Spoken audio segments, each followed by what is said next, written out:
Electric power के तीन फॉर्मूले हैं। एक है P is equal to V square by R, दूसरा है P is equal to V I, जिसका इस्तेमाल शायद सबसे ज़्यादा होता है, और तीसरा है P is equal to I square R. अब इन तीनों फॉर्मूलों का मतलब क्या है और हमें किस फॉर्मूले का इस्तेमाल कहाँ पे करना चाहिए, आज इस टॉपिक को लेकर तुम्हारे सारे डाउट ऐसे साफ हो जाएंगे ना, जैसे डेटोल के ऐड में 99.99% कीटाणु साफ हो जाते हैं। अब सबसे पहले एक चीज साफ साफ समझो, ये असल में तीन नहीं बल्कि एक ही फॉर्मूला है, जो कि है P is equal to V I. बस हमने क्या किया है, इसको ओम्स लॉ की मदद से थोड़ा सा मॉडिफाई कर दिया है। ओम्स लॉ क्या है, V is equal to I R. अब अगर हम यहाँ पे I की वैल्यू निकालें तो I इज इक्वल टू होगा V बाय आर। अब हम क्या करेंगे, यहाँ पे जो V है इसकी जगह पे रखेंगे आई आर, क्योंकि V इज इक्वल टू होता है आई आर। तो हमारा कौन सा फॉर्मूला बनेगा, यहाँ पे हो जाएगा V की जगह रखेंगे आई आर, तो आई आर इंटू आई, तो बनेगा हमारा आई स्क्वायर आर। और यहाँ पे अगर हम आई की जगह पे V बाई आर रख दें तो हमारा क्या बनेगा, यहाँ पे हो जाएगा ये V into V by R, क्योंकि आई इज इक्वल टू है V बाई आर, तो यहाँ पे बनेगा ये V स्क्वायर बाई आर। अब सबसे पहले आते हैं पहले फॉर्मूले पे, जो कि है P is equal to V square by R. तो इसका इस्तेमाल वहाँ पे किया जाएगा जहाँ पे तुम्हारे पास एक कांस्टेंट वोल्टेज मौजूद हो। फॉर एग्जांपल तुम्हारे घर का जो वोल्टेज है वो कांस्टेंट 220 वोल्ट होता है, ठीक है। तो अगर तुम्हें पावर निकालना है किसी भी लोड के अक्रॉस, तो तुम्हें क्या करना होगा, जो तुम्हारा कांस्टेंट वोल्टेज है उसका स्क्वायर कर देना है इंटू 220 डिवाइडेड बाय जो भी तुम्हारे लोड का रेजिस्टेंस है वो। यहाँ पे एक बात और ध्यान रखने वाली है, जो यहाँ पे पावर है वो रेजिस्टेंस के इनवर्स प्रोपोर्शनल है। मतलब जैसे जैसे तुम्हारे लोड का रेजिस्टेंस कम होता जाएगा, तुम्हारा जो पावर है उसके अक्रॉस वो बढ़ता जाएगा।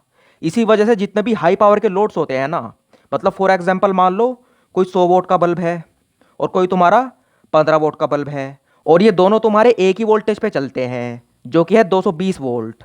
अब यहाँ पे जो हाई पावर का बल्ब है उसका रेजिस्टेंस कम होगा इसके मुकाबले, क्योंकि यहाँ पे वोल्टेज तो सेम है दोनों का, दोनों 220 वोल्ट पे चलते हैं, लेकिन इसका जो पावर है वो ज़्यादा है। इसका मतलब ये है यहाँ पे वोल्टेज कांस्टेंट है तो इसका जो रेजिस्टेंस है वो कम होगा।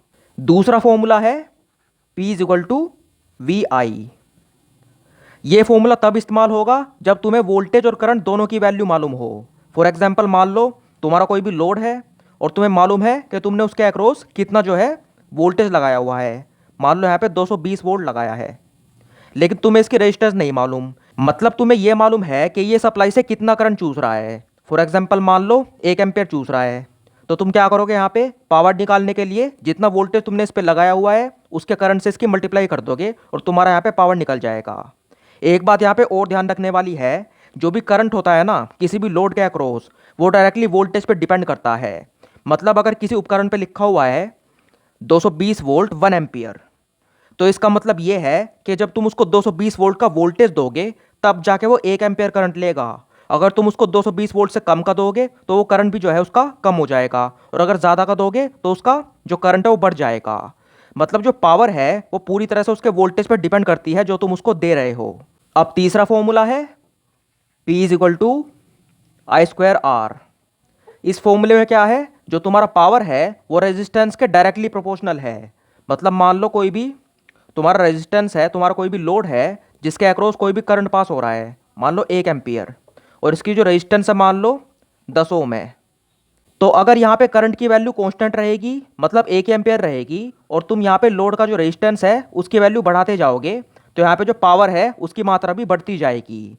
मतलब अगर यहाँ पे 10 ओम का रेजिस्टेंस है जिसके अंदर से 1 एम्पियर करंट पास हो रहा है, और मान लो कोई और लोड है जिसका रेजिस्टेंस है 100 ओम और उसके अंदर से भी 1 एम्पियर करंट पास हो रहा है, तो इस वाले रजिस्टर में ज़्यादा पावर बनेगा।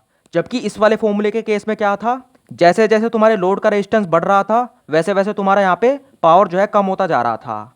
लेकिन यहाँ पे एक बात और है, अगर 100 ओम के रेजिस्टेंस से तुम्हें 1 एम्पियर का करंट पास कराना है और दूसरे केस में 10 ओम के रेजिस्टेंस से करवाना है, तो 100 ओम के केस में तुम्हें ज़्यादा वोल्टेज की ज़रूरत पड़ेगी।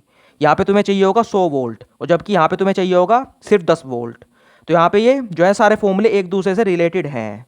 मतलब 10 ओम के रजिस्टर पे तुम्हें 10 वोल्ट चाहिए और यहाँ पे तुम्हें चाहिए 100 वोल्ट। यहाँ पे 100 वाट का पावर बनेगा, यहाँ पे भी 100, यहाँ पे 10 वाट का पावर बनेगा।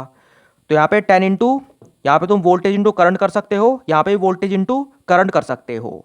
फॉर एग्जाम्पल तुम्हारी जो पावर लाइन्स हैं उसमें हमें ये नहीं मालूम कि उसके अंदर कितना वोल्टेज ड्रॉप हो रहा है। हमें ये तो मालूम है कि उनका वोल्टेज कितना है, कोई 11,000 वोल्ट की है, कोई 33,000 वोल्ट की है।